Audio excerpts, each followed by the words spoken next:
I saw my daughter-in-law throw a brown leather suitcase into the dam and drive away without even looking back. I ran to the bank, fighting the mud that pulled at my feet, and rescued the soaked suitcase from the water.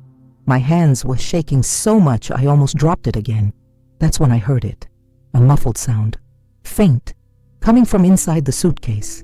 "Please, God, don't let it be what I'm thinking," I whispered, my trembling fingers struggling with the wet zipper. He was trapped, but he finally gave in. At that moment, my heart simply stopped. What I saw inside chilled my blood in a way I hadn't felt in my 63 years of life. Inside that suitcase was a baby, a newborn, with blue lips, almost lifeless. And the worst part, this baby was my grandson, my deceased son's son. My daughter-in-law had tried to drown her own son in the dam. Subscribe to the channel now to discover shocking secrets about family betrayals, hidden crimes, and the power of a grandmother's love that never gives up. Because what happened after this discovery, you won't believe it until the end. This is the story of how I saved my grandson from a murderer. And that murderer was my own daughter-in-law. Have you ever discovered that someone in your family was capable of the unthinkable? The day everything changed. My name is Therese, but everyone calls me Teka Moreira. I'm 63 years old, and I've lived alone since I buried my only son, Lucas, 8 months ago. Our house, nestled on the edge of the Furnas Reservoir, in the interior of Minas Gerais, was full of laughter and memories. Now it seemed too big, too silent.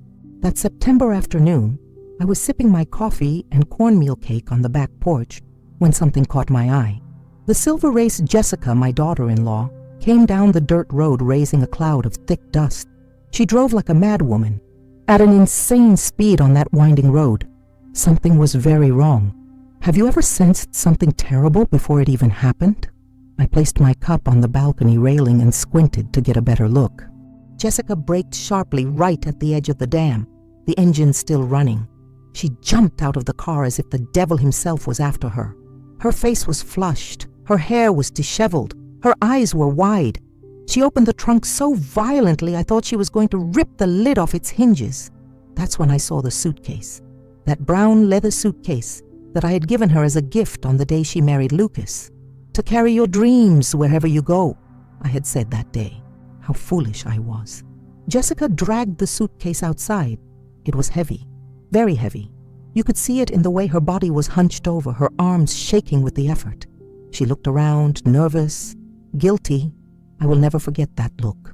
"Jessica!" I shouted from the balcony, but she didn't hear me, or pretended not to hear. She walked to the water's edge. Each step felt like a struggle, as if she were carrying not just weight, but a terrible burden. She shook the suitcase once, twice, and on the third throw, he threw the suitcase into the water. The sound of the impact broke the silence of the afternoon. The suitcase floated for a moment before slowly sinking. Jessica ran back to the car. The engine roared. The tires screeched on the gravel, and she disappeared down the dirt road, leaving only dust in the air and a heavy silence. Have you ever witnessed something that your brain refuses to process? I was paralyzed for a few seconds. What did I just see? Jessica, the suitcase, the dam, the pure desperation in her movements. A shiver ran down my spine, despite the afternoon heat. My legs started moving before my mind could fully process what was happening. I ran down the porch steps, across the yard, and onto the muddy bank. The dam was about 100 meters from the house. I ran like I hadn't run in years. My knees protested, my chest burned, but I didn't stop. When I reached the shore, I was panting, my heart pounding against my ribs like a hammer. The suitcase was still there, floating, sinking slowly. The leather was soaked, dark, heavy. I entered the water without hesitation. The dam was cold, much colder than I expected. It reached my knees, then my waist. The muddy bottom sucked my feet. I reached out and grabbed one of the handles. I pulled. It was incredibly heavy. I pulled harder, my arms shaking with the effort. The water splashed on my face. My clothes were completely soaked. I finally managed to drag the suitcase towards the shore. That's when I heard the sound, a weak, muffled cry coming from inside the suitcase. My blood froze. "No, it can't be," Please, God, don't let it be what I'm thinking. I begged. I pulled faster, driven by pure panic. I dragged the suitcase onto the wet sand and dropped to my knees beside it. My hands reached for the zipper. It was stuck, wet, a little rusty. My fingers were slipping. Come, I muttered through gritted teeth. Tears began to blur my vision. I forced the zipper once, twice. He finally relented, opened the lid, and the whole world stopped. My heart stopped beating. The air caught in my throat. My hands flew to cover my mouth and stifle my scream. There, wrapped in a soaked baby blue blanket, was a baby, a newborn, so small, so fragile, so quiet. His lips were blue, his skin as pale as wax, eyes closed. He wasn't moving. Oh my God, no! My hands were shaking so violently I could barely hold it. I lifted him out of the suitcase with a delicacy I didn't know I still possessed. He was freezing, so freezing. It weighed less than a bag of sugar. The tiny head fit in the palm of my hand. The umbilical cord was still tied with a piece of ordinary string. String, not a medical staple, as if someone had done this at home, in secret, without any help. No, I whispered over and over. I pressed my ear to his chest. Silence. Nothing. I placed my cheek close to his nose, and then I felt it. The faintest breath of air. So faint I thought I'd imagined it. But it was there. He was breathing. Barely. But he was breathing. Have you ever held a life by a thread in your hands? I staggered to my feet. My legs almost gave out. I ran towards the house faster than I'd ever run in my life. Water was dripping from my clothes. My bare feet bled on the rough path. But I didn't feel any pain, only terror, only urgency, only the desperate need to save that little life trembling against me. I burst into the house screaming. I don't know what I was shouting. Maybe help. Maybe Jesus. Maybe nothing coherent. I grabbed the kitchen landline with one hand, holding the baby with the other. I dialed 192. My fingers slipped on the keys. The phone almost dropped twice. Samu, what's the emergency? A calm female voice asked. A baby. I found a baby at the dam. He's not responding. He's cold. He's blue. Please, send help. Ma'am, I need you to calm down. Tell me your address. I stammered my address near the Furnace Dam. The attendant instructed me to place the baby on a flat surface. I swept everything off the kitchen table with one arm. Plates, papers, everything fell to the floor with a crash. Nothing mattered. I put the baby on the table. So small, so fragile, so quiet. Is he breathing? The attendant shouted. I don't know, I yelled back, my voice an unrecognizable high-pitched sound. You tell me. Look at his chest. Is it moving? I looked closely, searching for the almost imperceptible movement. So subtle I had to lean in to see it. Yes, I think so. Very weak. Okay, listen to me carefully. I'll guide you. I need you to get a clean towel and dry the baby very slowly. Then wrap him up tightly to keep him warm. The ambulance is on its way. I did exactly what she told me. I took towels from the bathroom. I dried his tiny body with clumsy, desperate movements. Every second felt like an eternity. I wrapped the baby tightly in clean towels. I picked him up again. I pressed him against my chest. I started swaying without even realizing it, an ancient instinct I thought I had forgotten. Hold on, little one, I whispered. Please hold on. They're coming. They're coming to help you. Between life and death, the minutes that followed until the ambulance arrived were the longest of my life. I sat on the kitchen floor with the baby pressed against my chest. I sang. I don't know what I sang. Maybe the same song I sang to Lucas when he was little. Maybe just a meaningless sound. I just needed him to know he wasn't alone, that someone was holding him, that someone wanted him to live. Have you ever prayed with an intensity that tore at your soul? The sirens tore through the silence. Red and white lights flashed through the windows. I ran to the door. 2 rescuers jumped out of the ambulance. An older man with a gray beard and a young woman with dark hair tied back in a ponytail. She took the baby from my arms with an efficiency that broke my heart. He examined him quickly. He put on his stethoscope. He listened. Her face was expressionless, but I saw her shoulders tense. Severe hypothermia, possible water aspiration, she said to her partner. We need to move now. They put him on a small stretcher and put an oxygen mask on him. Their hands worked quickly, connecting wires, monitors, things I didn't understand. The man looked at me. Are you coming with us? It wasn't a question. I climbed into the ambulance and sank into the small side seat. I couldn't stop looking at the baby, so tiny among all that equipment. The ambulance sped off, sirens wailing. The world blurred through the windows. How did you find him? The rescuer asked as she continued working. In a suitcase. In the dam. I saw someone play. She looked at me. Then she looked at her partner. I saw something in her eyes. Concern. Maybe suspicion. Maybe pity. Did you see who it was?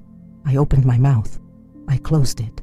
Jessica, my daughter-in-law, Lucas's widow, the woman who cried at his funeral as if the world had ended, the same woman who just tried to drown a baby. How could I say that?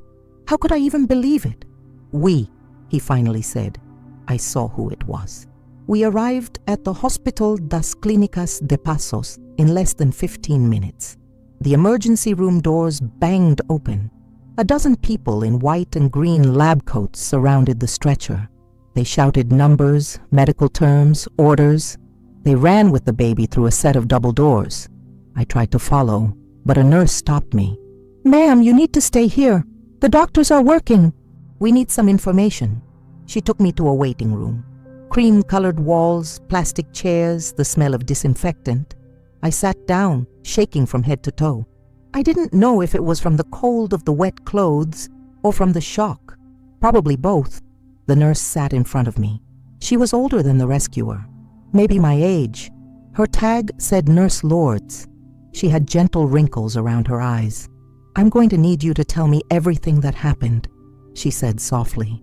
I recounted every detail, from the moment I saw Jessica's car until I opened the trunk. Lords took notes on a tablet, nodding, not interrupting. When I finished, she sighed deeply. The police will want to speak to you, she said. This is attempted murder, maybe worse. Attempted murder. The words hung in the air like black birds. My daughter-in-law, my son's wife, a murderer. I couldn't process it. I couldn't understand. Lords placed her hand over mine. You did the right thing. You saved a life today. But that's not how I felt. It felt like he'd discovered something terrible, something he could no longer shove back into the darkness, something that would change everything forever. Have you ever discovered a secret that destroyed everything you believed in? 2 hours passed before a doctor came to talk to me. He was young, maybe 35. He had dark circles under his eyes and hands that smelled of antibacterial soap. The baby is stable, he said. He's in the neonatal intensive care unit for now. He suffered severe hypothermia and aspirated water. His lungs are compromised. The next 48 hours are critical. Will he live? I asked, my voice breaking. I don't know, he said with brutal honesty. We will do everything we can. The police arrived half an hour later. 2 police officers, a woman in her 40s with her hair tied in a tight bun, and a younger man taking notes. The woman introduced herself as Delegate Ava Johnson from the Passos police station. She had dark eyes that seemed to see through lies. They asked the same questions over and over again from different angles. I described the car, the exact time, Jessica's movements, the suitcase, everything. Ava watched me with an intensity that made me feel guilty, even though I hadn't done anything wrong. And are you absolutely sure that she was your daughter-in-law? Absolute. Why would she do something like that? I don't know. Where is she now? I don't know. When was the last time you spoke to her before today? 3 weeks ago, on the anniversary of my son's death. Ava wrote something down. He exchanged a look with his partner. We're going to need you to go to the police station tomorrow to give a formal statement. And you can't contact Jessica under any circumstances. Understand? Absent. What was I going to say to her again? Why did you try to kill a baby? Why did you throw him in the dam like trash? Why? The police left. Lords returned with a blanket and a cup of hot tea. You should go home, rest, change your clothes. But I couldn't leave. I couldn't leave that baby alone in the hospital. that baby I had held against my chest, who had taken his last breath of hope in my arms. I stayed in the waiting room. Lords brought dry clothes from the hospital supply, nurses' scrubs and a loose t-shirt. I changed in the bathroom, looking in the mirror. It felt like I had aged 10 years in one afternoon. I didn't sleep that night. I sat in that plastic chair looking at the clock. Every hour I would get up and ask about the baby. The nurses gave the same answer. Stable, critical, struggling. At 3 a.m., the Father Thomas, the priest from my church, appeared. Someone must have called him. He sat beside me in silence. I didn't say anything for a long time. It was just there. Sometimes that's all you need. A presence. Proof that you're not completely alone in hell. God tests us in many ways, he finally said. This doesn't look like a test. To answer. It feels like a curse. He nodded. He didn't try to convince me otherwise, and I appreciated that more than any sermon. As the sun began to rise, I knew nothing would ever be the same again. I had crossed a line. I had seen something I couldn't unsee. Whatever came next, I would have to face it, because that baby, that tiny being fighting for every breath in the next room, had become my responsibility. I hadn't chosen this, but I couldn't abandon him either. Not after pulling him out of the water. Not after feeling his heart beating against mine. Have you ever felt that God gave you a mission that you didn't ask for, but couldn't refuse? Dawn arrived without me noticing. Light flooded the waiting room, painting everything a pale orange. I had spent the whole night in that plastic chair. My back hurt. My eyes burned, but I couldn't get out. Every time I closed my eyes, I saw the suitcase sinking. I saw that still little body. I saw those blue lips. Lords showed up at 7 a.m. with coffee and a ham sandwich wrapped in aluminum foil. You need to eat something, she said, placing it in my hands. I wasn't hungry, but I ate anyway because she was waiting there. The coffee was too hot and burned my tongue.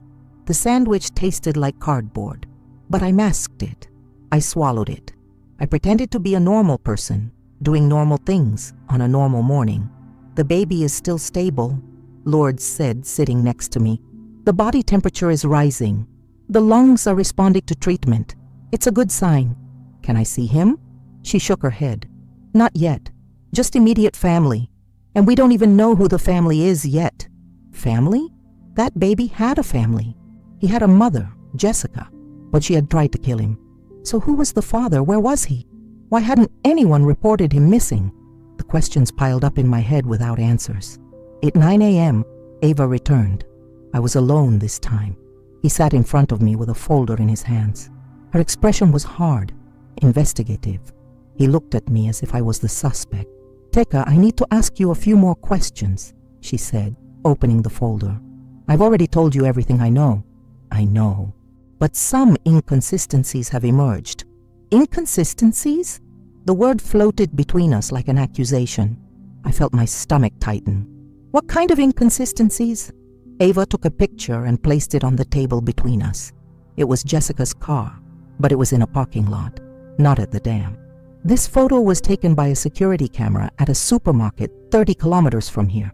Yesterday at 5:20 p.m., 17:20, 10 minutes after I supposedly saw her at the dam. Impossible. But it can't be. There has to be a mistake, I said. I saw her. I was there. I saw her throw the suitcase. You were sure, she said. But my voice sounded less convincing now. Ava leaned forward. Teka, I need you to be honest with me. What is your relationship with Jessica? Do you get along? And there it was. The real question. The one I've been waiting for since the police showed up. Because we didn't get along, let us never give up. From the day Lucas introduced her, I knew there was something wrong with her. She was too calculating, too self-serving, too interested in the money Lucas earned as an engineer. We are not close, I admitted. Do you blame her for your son's death? What? My voice came out too loud, too defensive. It's a simple question. Do you blame Jessica for Lucas's death? The accident. That's what everyone called it. Lucas was driving home after dinner with Jessica. It was raining, the car skidded, hit a tree. Lucas died instantly. Jessica came away with minor scratches. It always seemed strange to me. It always seemed convenient to me. But I never had proof, just a heartbroken mother looking for someone to blame. I don't see what that has to do with the baby. It has everything to do with it, Ava said, closing the folder. Because we can't find Jessica. She's gone. The house is empty. Her cell phone is off. And you're the only person who claims to have seen her yesterday. The words fell over me like ice water.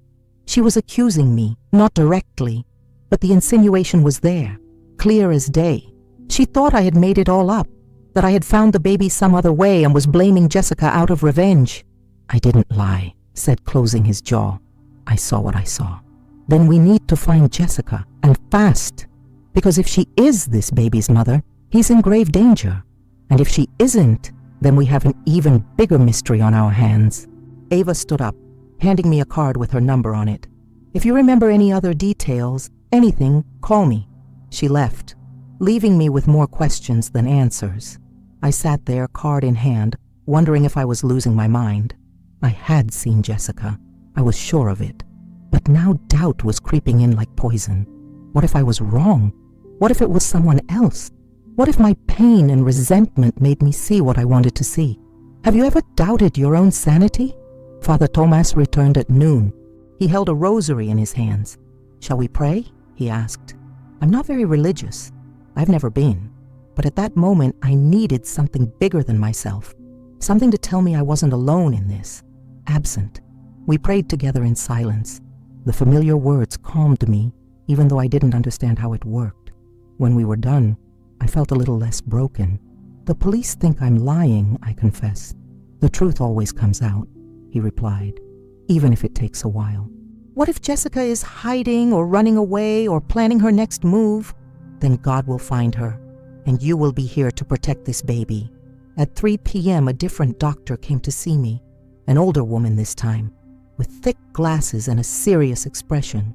We need your permission to do some tests on the baby, she said. I'm not family. We know, but you are the only responsible party. Child Protective Services is on its way, but in the meantime, we need to act. The baby needs blood tests. We need to know if he has any medical conditions, if he was exposed to drugs, if he has any injuries we haven't detected. I signed the papers. I didn't even read it completely. I just wanted them to do whatever it took to save him. 2 hours later, the social worker arrived. Marcia, too young for that job, I thought. Maybe 25. Short hair, gray suit, a professional smile that didn't reach his eyes. Donateca, she said, sitting down next to me. I need to ask you a few questions about your situation. I understand you found the baby. The story again, the questions again. But Marcia was different. He didn't look at me with suspicion. He looked at me with pity, which was somehow worse. Do you live alone? She asked. Try. Do you have a stable income? I have my late husband's pension and some savings. Criminal record? No. Mental health issues, depression, anxiety. I hesitated. After Lucas died, I took antidepressants for 3 months. The doctor said it was normal. That pain sometimes needs chemical help. I stopped when I started to feel better. I had depression after my son's death, I admitted. But it passed. Marcia wrote something down. I couldn't see what. The baby will need a foster home when he's discharged from the hospital, she said. If he is discharged, the Child Protective Services will look for certified foster families. In the meantime, he will remain in state custody. State custody. Those words broke something inside me. That baby I had held against my chest, who had breathed his first breath of life in my arms, would be given to strangers, to a system, to people who would see it as just another file, just one more number. What if I wanted to? The words were out before I could stop them. What if I wanted to take care of him? Marcia looked at me surprised, then skeptical. Miss Teca, you are 63 years old. You are not a certified foster mother. You have no legal relationship with the baby, and you are involved in an active criminal investigation. I didn't do anything wrong. I saved his life. I know, but the system has protocols. The child's best interests come first, and frankly, their age and their recent emotional state are factors we have to consider. I felt like I had been slapped. Too old, too unstable, too broken. Maybe she was right. Maybe it was crazy to even think about it. But when I closed my eyes, All I saw was that fragile little body, and I knew that no one else in the world would love him like I could. Have you ever wanted something impossible with every fiber of your being? That night I went home for the first time in 36 hours. Lourdes convinced me. He said I needed to take a shower, sleep in a real bed, that the baby would be fine, that they would call me if anything changed. I drove home as the sun was setting. The dam gleamed to my right. I stopped at the exact spot where I had seen Jessica, where I had pulled the suitcase. I got out of the car and walked to the shore. The suitcase was gone. The police had taken it as evidence, but I could see exactly where she had been. I could see my own footprints in the dried mud. I stood there as darkness fell, wondering if I would ever know the truth, wondering if Jessica was watching from somewhere, wondering what the hell had actually happened. And then my phone rang. It was the hospital. My heart stopped. "Donateca," Lourdes' voice said. "You need to go back now." I drove back to the hospital, ignoring all speed limits. My hands were shaking on the steering wheel. My heart was pounding so loud I could hear it over the engine. Lourdes had not given details over the phone. I just said, "Come now." Those 3 words were enough to fill my head with the worst possible scenarios. The baby had died. It had to be that. Why else would they call so urgently? He had struggled for 2 days, and finally his tiny body had given in. I hadn't been quick enough. I parked in any way, taking up 2 spaces. I ran towards the emergency room doors. Lourdes was waiting for me at the entrance. Her expression was serious, but there was something else, something I couldn't decipher. "He is alive," she said immediately, as if she knew exactly what I was thinking. "The baby is alive, but it needs to come with me." She took me through corridors I didn't know. We took an elevator to the 3rd floor. We passed the neonatal ICU and continued walking. We finally arrived at a small meeting room. Inside were Delegate Ava, Marcia the social worker, and a man I didn't recognize. He was older, maybe 60. He wore a dark suit and glasses. He looked like a lawyer. "Please sit down," Ava said, pointing to a chair. I sat down. My legs felt like jelly. Everyone was looking at me with an intensity that made me want to run. "We received the results of the baby's DNA analysis," Ava said. The words fell like stones into still water. DNA. I didn't understand why they had done that. What were they looking for? "And?" I asked when the silence became unbearable. Ava exchanged a look with the man in the suit. He nodded. He opened a folder and took out several printed sheets. He placed it in front of me. "The baby is a boy. He was born approximately 3 days ago, according to medical tests." Ava paused. "And Tika, he's your grandson." The world stopped. The words made no sense. I heard them, but my brain refused to process them. My grandson. Impossible. Lucas had died 8 months ago. He left no children, no pregnancies, nothing. "That's impossible," I whispered. "The results are conclusive," the man in the suit said. "I'm Dr. Ernesto Sodre, a forensic genetics specialist. We ran the tests twice to be sure. The baby shares approximately 25% of his DNA with you.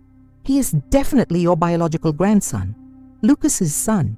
"Lucas's son? My Lucas?" I felt like someone had hit me in the chest with a hammer. Lucas had a son he never knew, a son someone had tried to drown in the dam. "But how?" My voice sounded distant. "Lucas died 8 months ago. Jessica never said anything about a pregnancy." "Exactly," Ava said, leaning forward. "Jessica was pregnant at the time of the accident. By our calculations, she conceived about a month before Lucas died, which means she knew." The room began to spin. Jessica knew she was pregnant when Lucas died. Why didn't she say anything? Why did you hide your pregnancy for 9 months? Why did she give birth in secret and then try to kill her own child? "I don't understand," I said. Tears began to blur my vision. Why would she do that?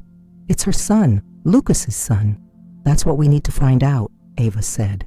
"But there's more, Tika. You need to listen to me very carefully about what I'm going to tell you." I prepared myself. I didn't know what for, but I knew what was coming would be worse. "We've been investigating your son's accident, and there are inconsistencies, major inconsistencies." "What kind of inconsistencies?"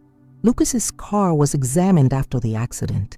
The official report said it was a skid due to the rain. but we requested a new analysis. They found evidence of tampering with the brakes. Someone sabotaged them.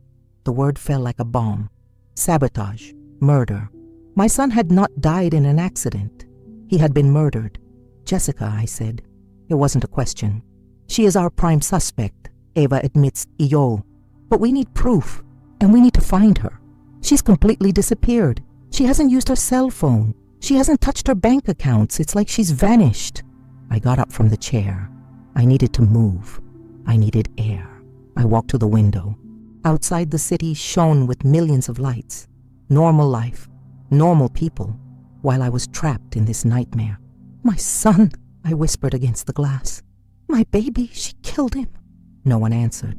There was nothing to say. I felt a hand on my shoulder. It was Marcia. There's one more thing you need to know, she said softly. About the baby. About his future. I turned around. Her eyes were kind but sad. Since the baby is your biological grandchild, you have legal rights. You can ask for custody. She raised her hand before I could speak. It's going to be a long process. There will be evaluations, home visits, psychological interviews, and in the meantime, the baby will remain in state custody. No, the word came out as a roar. You're not going to take him away from me. He's all I have left of Lucas. He's my grandson, my blood. I understand, Marcia said. Believe me, I understand. But the system has protocols. And after everything that's happened, we have to make sure the baby is safe. He'll be safer with me than with any stranger. Perhaps. But that's not my decision. It's a judge's and the child's well-being. Dr. Sodre spoke for the first time since the initial revelation. There's another factor we must consider. The baby suffered severe trauma, hypothermia near drowning. The next few weeks will be critical for his development. He will need specialized care, therapy, and constant medical monitoring. I will do whatever it takes, I said. Whatever. Ava stood up. Tika, I need you to understand something. You are not a suspect. We believe your story. But you also can't just keep the baby because he's your grandson. There's a legal process. And in the meantime, our priority is finding Jessica. We need your help. Think. Has Jessica ever mentioned any special places? Any properties? Any friends or relatives she might be hiding out with? I closed my eyes. I thought about all the conversations I had with Jessica during the 3 years she was married to Lucas. They were few and superficial. She never talked about her family. He never mentioned the past. It was as if it had come out of nowhere the day she met Lucas. She has an aunt, he said suddenly. Up north, near the border. Lucas mentioned it once. He said Jessica grew up with her in a place called Uberlandia. Ava quickly wrote it down. Name? I don't know. Lucas never said. It's a start, Ava said. Let's investigate. Everyone left except Lourdes. She stayed with me in that cold, empty room. Do you want to see your grandson? She asked. I nodded, unable to speak. She led me through security doors to the NICU. He made me wash my hands and put on a sterile apron. Then he took me to an incubator in the corner. And there he was, my grandson, Lucas's son. So small, so fragile, connected to tubes and wires, but alive, breathing, fighting. He had Lucas's dark hair, Lucas's nose, Lucas's long fingers. Can I touch it? I whispered. Yes, just be gentle. I reached through the opening of the incubator. I touched his tiny little hand. It was so soft, so warm. His little fingers closed around my index finger. A reflection, but it felt like a promise. Hi, little one, I whispered. I'm your grandmother, and I promise I'll protect you. No one will ever hurt you again. I swear on your father's memory. Lourdes put her hand on my shoulder. He needs a name, she said softly, for hospital records, until we find the mother or until a judge decides on a name. Lucas wanted to name his first child after Pedro, in honor of my father. He told me once over Christmas dinner, if I have a son, I will name him Pedro. Pedro, I said. His name is Pedro. The following days were a bureaucratic nightmare. I woke up every day at 5 a.m. I showered, got dressed, and drove to the hospital. I spent the whole day next to Pedro's incubator, and in the afternoon, the visits began. Lawyers, social workers, police officers, everyone with folders, everyone with questions, everyone deciding if I was good enough to raise my own grandchild. Marcia showed up on the third day with a list of requirements. He read in a monotone voice, as if he were reciting an appliance manual. You'll need a criminal background check, a complete psychological evaluation, a medical exam, proof of income, a home inspection, personal references from at least 3 non-family members. And you'll need to complete a 40-hour childcare course. 40 hours. As if I hadn't raised a child to adulthood. As if he didn't know how to change a diaper or make a bottle. But he didn't say anything. I just nodded and took the paper she handed me. How long will all this take? I asked. If you're lucky, 6 weeks. If not, 3 months. 3 months. Pedro would be in foster care for 3 months while I jumped through bureaucratic hoops to prove that I was worthy of fostering him. What about him in the meantime? When he gets released from the hospital, when he is discharged, he will go to a certified foster family. He will receive appropriate care. You will be able to visit him twice a week under supervision. Twice a week? Under supervision, as if I were a threat. As if he wasn't the person who saved him from drowning. That night I called Father Thomas. I needed references. I needed people to tell me I wasn't crazy, that he was capable, that he could do it. He came to my house the next day. He sat in my kitchen, drinking the same tea I made for Lucas when he was a child. Of course I will help you, he said. You are one of the strongest women I know. This child is lucky to have you. But I didn't feel strong. I felt old, tired, scared. He was 63 years old. How was I going to run after a 2-year-old when I was 65? How was I going to help with homework when I was 70? What would I be like at his graduation if I turned 80? I'm too old for this, he said out loud for the first time. Father Tomas looked at me over the top of his cup. Sarah was 90 years old when she gave birth to Isaac. Age is just a number when there is love involved. I wanted to believe him. I really did.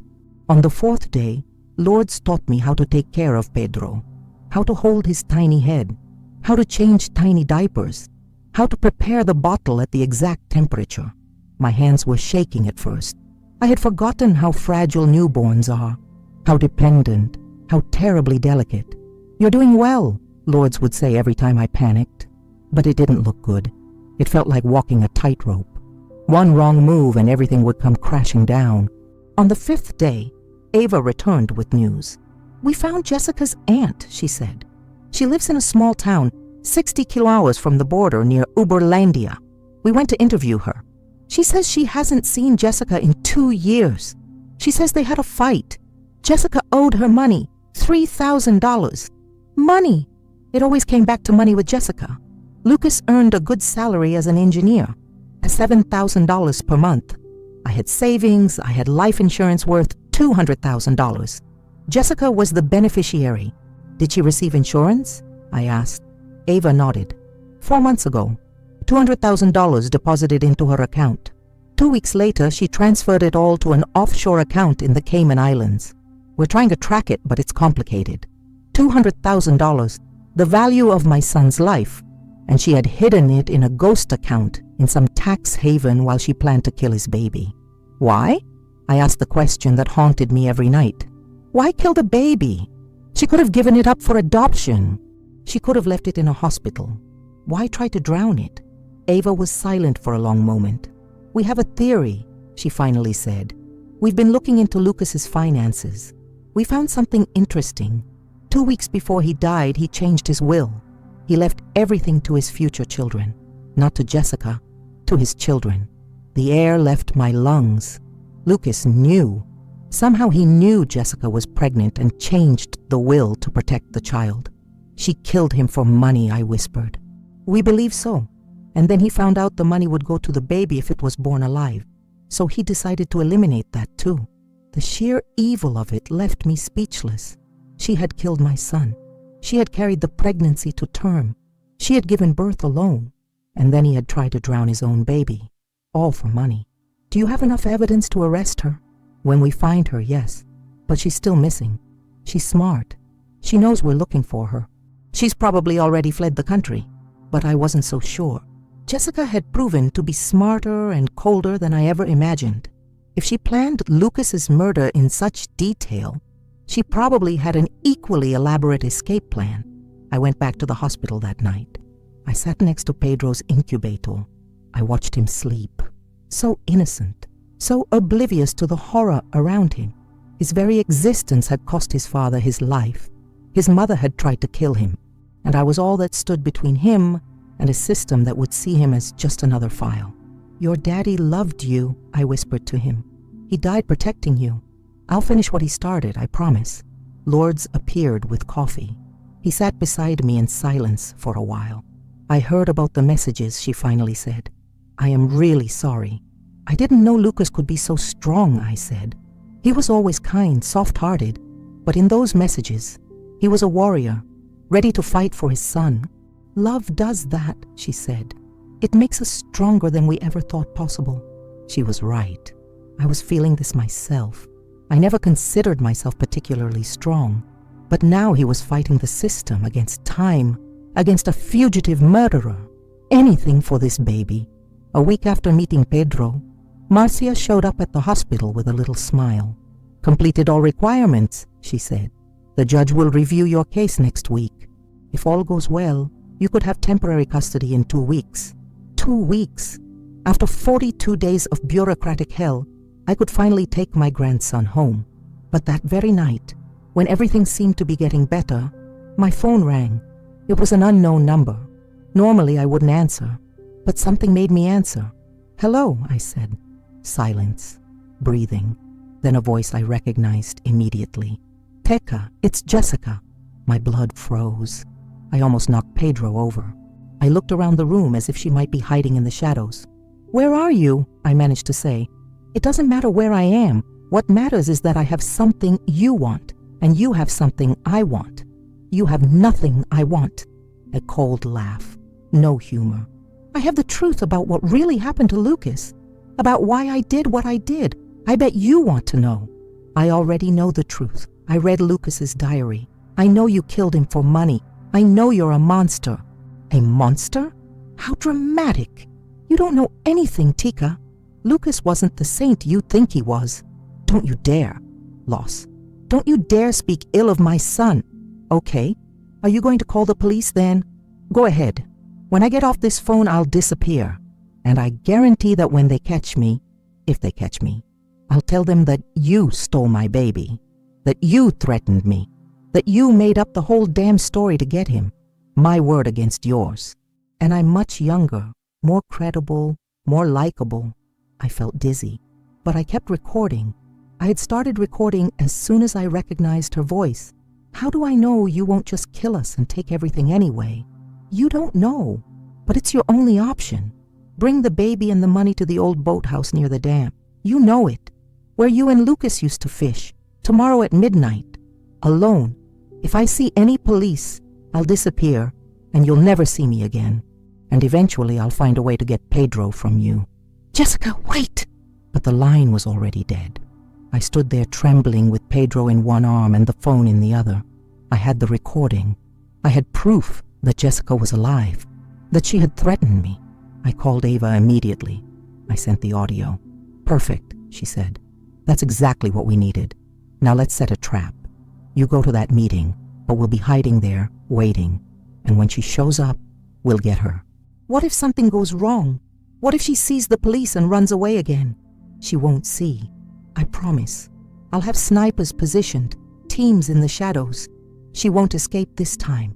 And Pedro stays with Lourdes in a safe place. You're not going to take him, you're just going to pretend to." I nodded even though she couldn't see me. Another day. I just needed to survive one more day.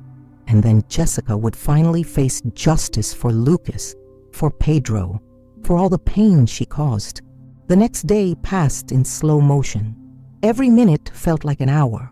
Every hour an eternity. At 9 a.m., Lourdes came to pick up Pedro.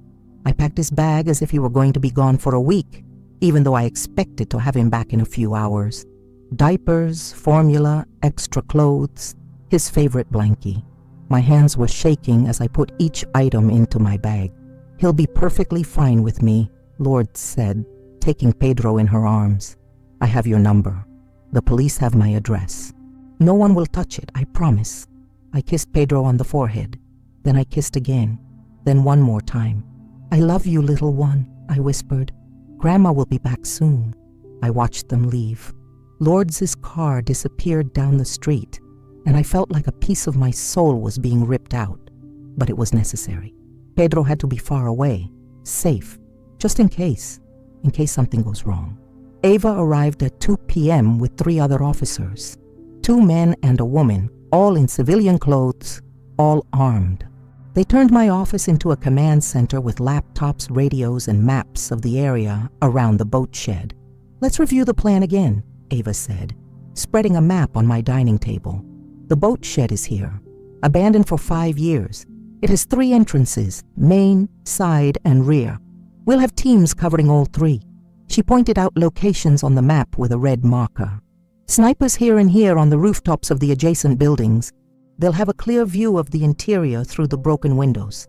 Assault team back here, ready to enter the moment we have visual confirmation of Jessica." "And what exactly should I do?" I asked. My voice sounded calmer than I felt.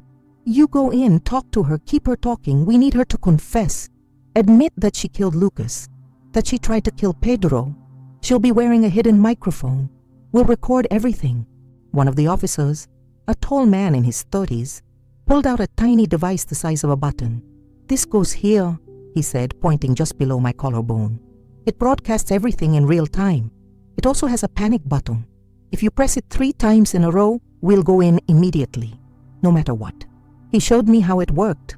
I practiced squeezing. 3 quick taps. My life would depend on remembering that. "What if she asks to see the baby?" "You tell her he's in the car. You want to talk first. You want to understand why she did what she did. Appeal to her ego. People like Jessica love to talk about how smart they were." We spent the next few hours going over every detail, every possible scenario. What to do if Jessica was armed? What to do if you weren't alone? What to do if something goes wrong? My head was spinning with information. At 8 p.m., they made me eat a ham sandwich that tasted like cardboard. But I swallowed every bit. I needed energy. I needed to be alert. At 10, they put the microphone on me. They tested the audio repeatedly. They made me say sentences, count to 10, scream, whisper, making sure everything worked perfectly. "Remember," Ava said, looking into my eyes, "you're not alone in there. I'll be listening to every word. The team will be just a few feet away. At the slightest sign of real danger, we'll go in. I won't let anything happen to you." Absent. I wanted to believe her. But fear was a cold snake coiled in my stomach. At 11:15 we left. I drove my own car. Ava was in the passenger seat, crouched down so as not to be seen from outside. "The other teams are already positioned," she reported over the radio. "Snipers in place. Rear team ready. Perimeter secure." We arrived at the boat shed at 11:40. It was exactly as I remembered. Old, falling apart. Broken windows, walls covered in graffiti. Lucas and I used to come here when he was a boy. We fished off the pier behind him. Simpler times. Happier times. Ava got out of the car in a blind spot from Jessica's imaginary cameras. Disappeared into the shadows. I was left alone. I looked at the clock. 11:55, 5 minutes. I closed my eyes. I thought about Lucas, his smile, how he called me Mom in that affectionate tone. I thought about Pedro, about his future, about all the things he deserved to have. A life without fear, without threats, without shadows. Midnight. My phone vibrated. A message from an unknown number. "Come in alone. Now." I got out of the car. The night air was cold. I could see my breath. I walked towards the main door of the shed. Each footstep sounded too loud in the silence. The door was ajar. I pushed. It creaked. The sound echoed off the empty walls. It was dark inside, almost completely black. Only a little moonlight filtered through the broken windows, creating strange shadows. "Jessica," I called. My voice sounded small, scared. "Date to door," a voice said from the shadows. Jessica's voice. I closed the door. My eyes slowly adjusted to the darkness, and then I saw her, standing in the center of the shed, wearing dark clothes, black jeans, hoodie. It looked different, thinner. The hair was short, dyed blonde. But it was her. "You came," she said. She looked almost surprised. "You said you wanted to talk," I said. "I want answers. I want to know why." She laughed. That same icy sound I had heard on the phone. "Why do you think, Teka?" "For the money. Lucas was a foolish romantic. He talked about love and family and the future. I wanted freedom. I wanted to travel, to live, not be stuck in a house with a crying baby." "Then why did you marry him?" "Because he was an engineer. He earned well. He had savings. He had life insurance.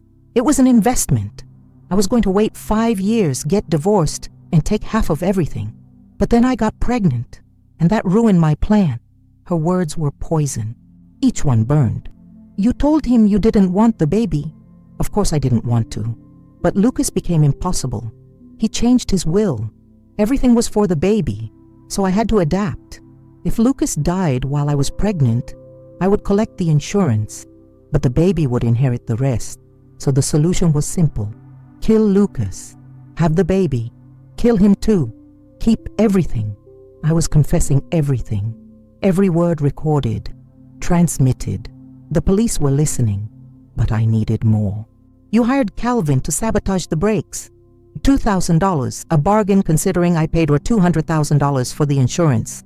The best investment of my life, and the baby, your own child. It was nothing but an obstacle. I gave birth alone in a cabin I rented with cash.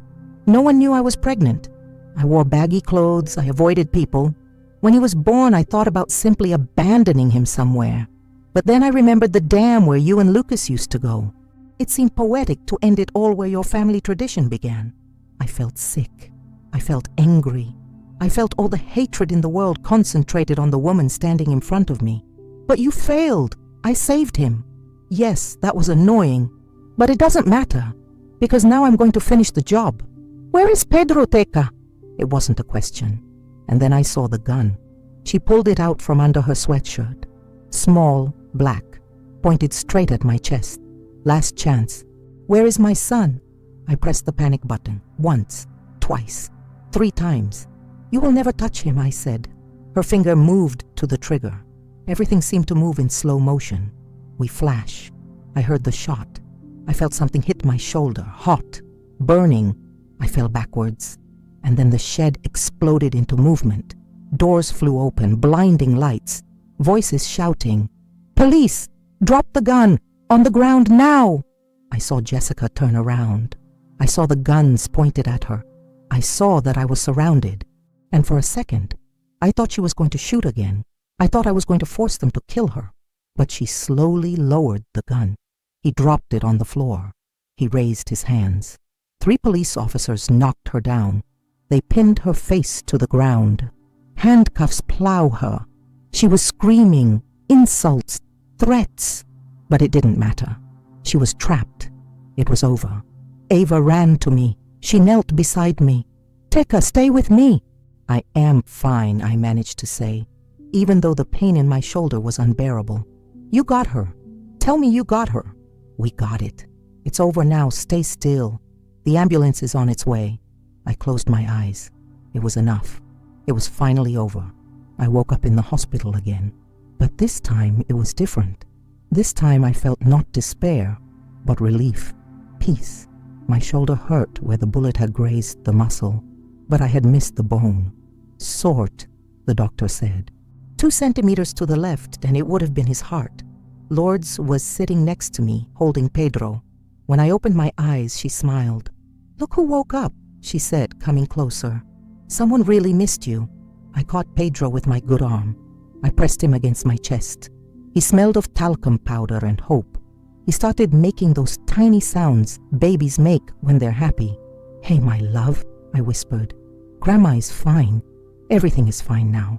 Ava showed up an hour later. I brought flowers and a tired smile. "How do you feel?" "Like someone who's been shot, but alive." "And Jessica?" "Arrested, charged with first-degree murder for Lucas, attempted murder for Pedro, attempted murder for you, and a long list of other crimes. Conspiracy, fraud, obstruction of justice. You will spend the rest of your life in prison without the possibility of parole." The words were sweet as honey. Justice, Finally, the recording worked perfectly, Ava continued. She confessed everything. Her lawyer tried to claim coercion, that you forced her to say those things. But the jury saw the entire video. They saw her pull the gun, shoot. They showed no mercy. 30 minutes of deliberation, guilty on all counts. Over the next few months, I slowly recovered. Physical therapy for my shoulder was painful but necessary. Lourdes kept coming to help with Pedro when I couldn't lift him with my injured arm. Father Tomas brought food. Neighbors I barely knew would show up with stews and kind words. "You are a heroine," said the lady of the house at the end of the street. "What you did for that baby, risking your life like that." But I didn't feel like a heroine. I felt like I was just a grandmother doing what any grandmother would do, protecting yours. 2 months after Jessica's capture, I had another hearing with the judge. This time it was different. This time the judge was smiling as she reviewed the documents. "Donateca," she said, "I've reviewed all the reports from the last 6 months. The Child Protective Services visits, Pedro's medical evaluations, the progress reports, and I must say I'm impressed." My heart was beating fast. "Pedro is thriving under your care. He's reaching all his developmental milestones. He's healthy, happy, and loved. And you've proven yourself more than capable despite the challenges. Thank you, Your Honor. Therefore, I hereby grant full and permanent custody of Pedro to Teresina Moreira, effective immediately. Furthermore, given that the biological mother is perpetually incarcerated and has waived all parental rights, I authorize adoption proceedings should they wish to proceed. Adoption. Make it legally mine. Not just the grandmother with custody, but his legal mother. Try, he said without hesitation. Yes, I want to adopt him. Then let it be. Officially, congratulations. The hammer hit, and suddenly all the weight I had been carrying for months was lifted. It was official. Pedro was mine. No one could take him away from me ever again. I left the court with Pedro in my arms. He was 8 months old now, chubby and happy, smile showing 2 tiny teeth. He laughed when I rocked him. He pulled my hair with his chubby little hands. Lourdes and Father Tomas were waiting for me outside. We hugged. The 3 of us cried tears of joy right there on the courthouse steps. "You did it," Lourdes said. "Against all odds, you did it." That night I made a special dinner. Well, as special as it could be with a baby who needed constant attention. I invited Lourdes and Father Tomas. We ate roast chicken with rice. We toasted with apple juice because neither of us drank alcohol. "To Peter," said Father Tomas, raising his glass. "To his bright future."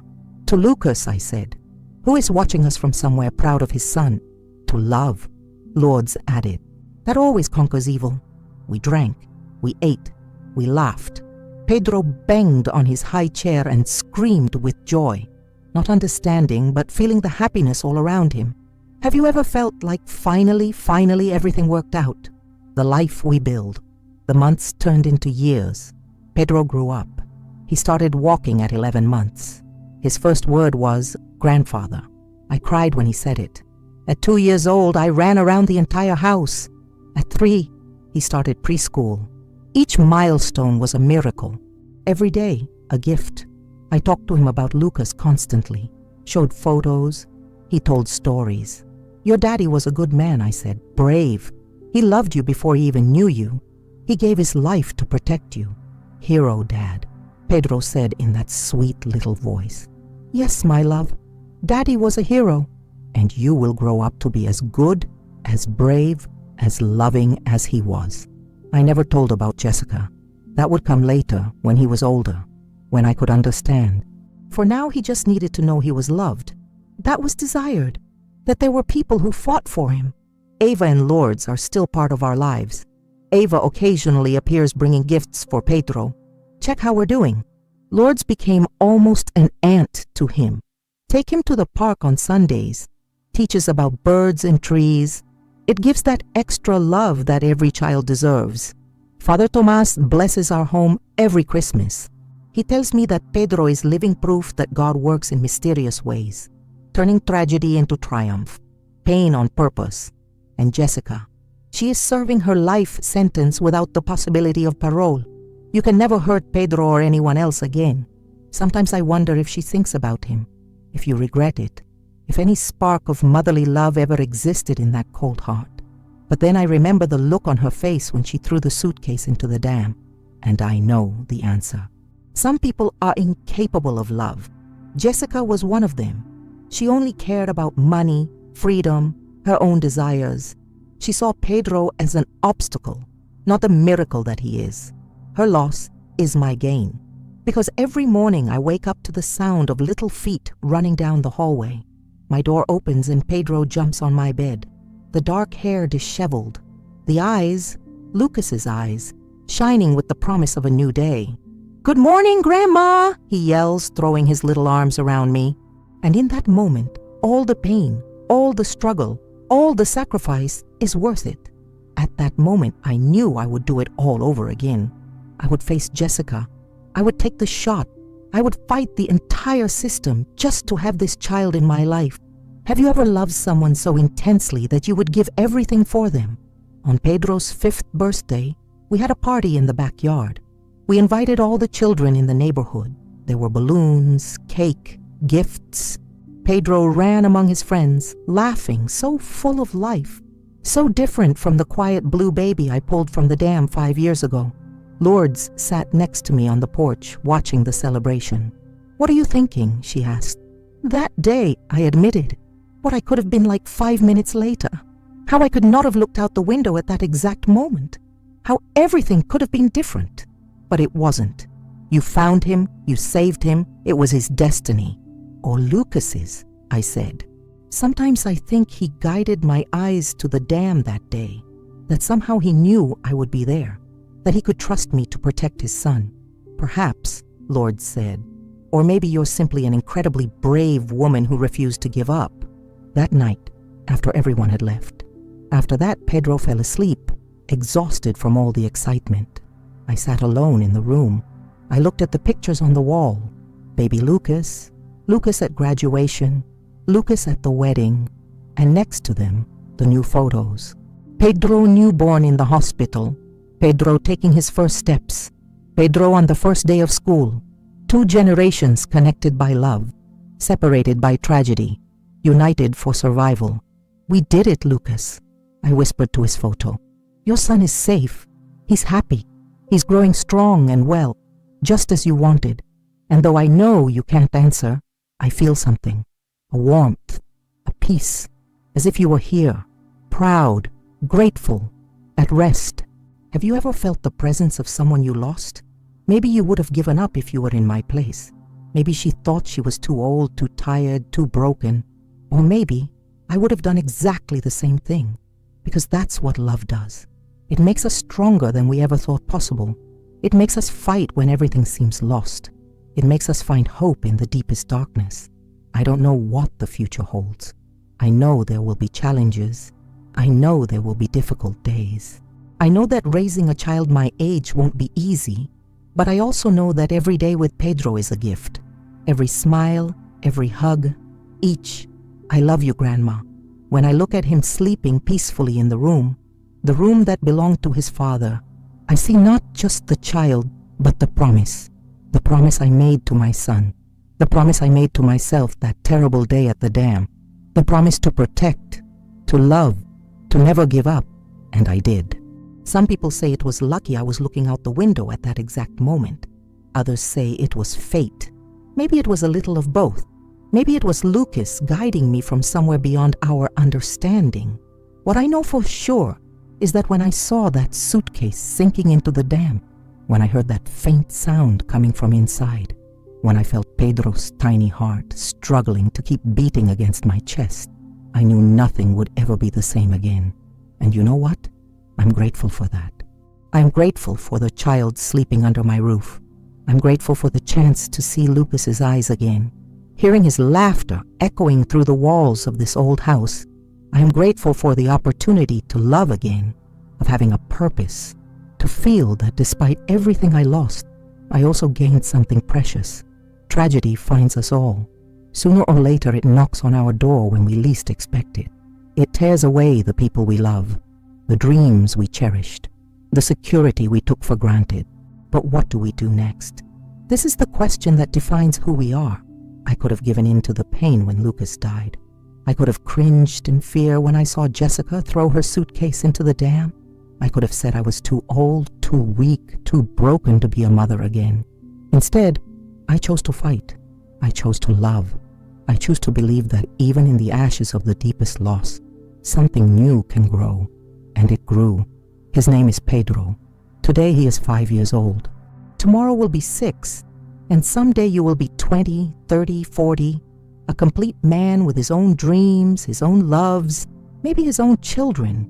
I don't know if I'll be here to see it all. I probably won't be. But I know I planted the seeds.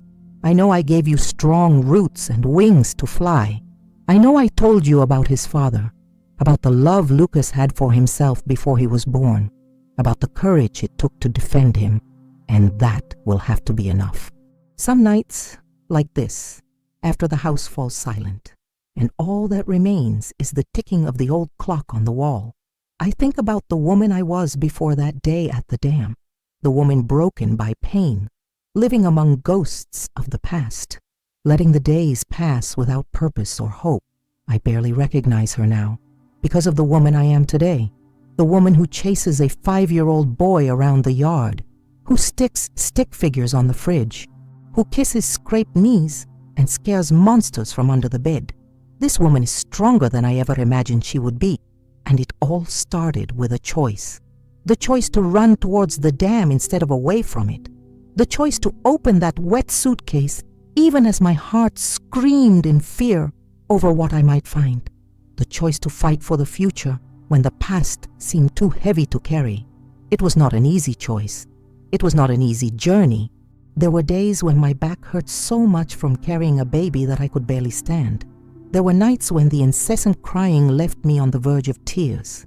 There were times when I wondered if I had made a mistake, if I was being selfish in thinking I could be a mother again at my age. But then Pedro smiled at me.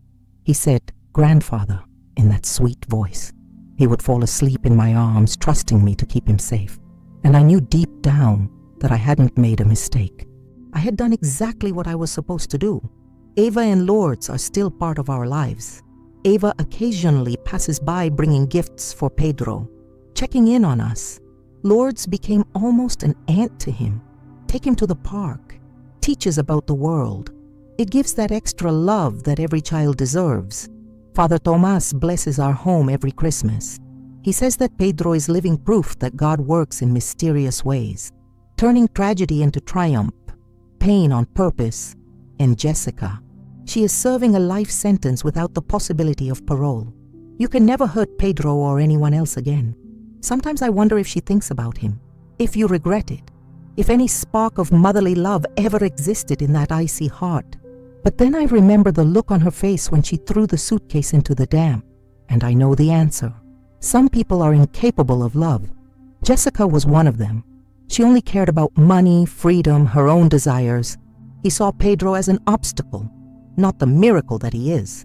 Her loss is my gain, because every morning I wake up to the sound of little feet running down the hallway. My door opens. Pedro jumps on my bed. Dark, disheveled hair, eyes, Lucas's eyes, shining with the promise of a new day. "Good morning, Grandma." And in that moment, all the pain, all the struggle, all the sacrifice is worth it. At that moment, I knew I would do it all over again. I would face Jessica. I would take the shot. I would fight the entire system just to have this child in my life. So when people ask me how I did it, how I had strength, as I didn't give up, the answer is simple: love. Love makes you stronger than you ever thought possible. Love makes you fight when all seems lost. Love makes you find hope in the deepest darkness. I don't know what the future holds. I know there will be challenges. I know there will be difficult days. I know that raising a child my age won't be easy. But I also know that every day with Pedro is a gift. Every smile, every hug. Each, "I love you, Grandma."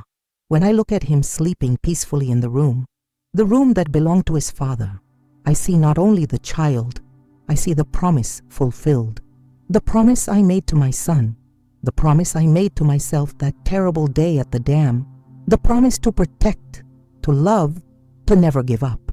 And this promise, I complied. If this story touched you in any way, if it made you think about family, about love, about never giving up, please subscribe to the channel, leave a like, share with someone who needs to hear that miracles still happen.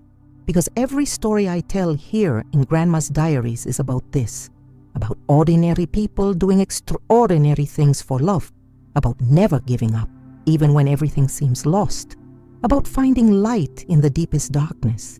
And you? Have you ever had to fight for someone you love? Have you ever made impossible choices? Have you ever felt like you were too weak, but found strength anyway? Tell us in the comments. I want to know your story, because we all have one, and they all deserve to be told. In the next story, I will open another drawer full of hidden secrets, another life, another miracle, another proof that love always wins. Until then, take care of yours. Hug tight, and never, never give up on the one you love. With love and respect, Grandma's Diaries.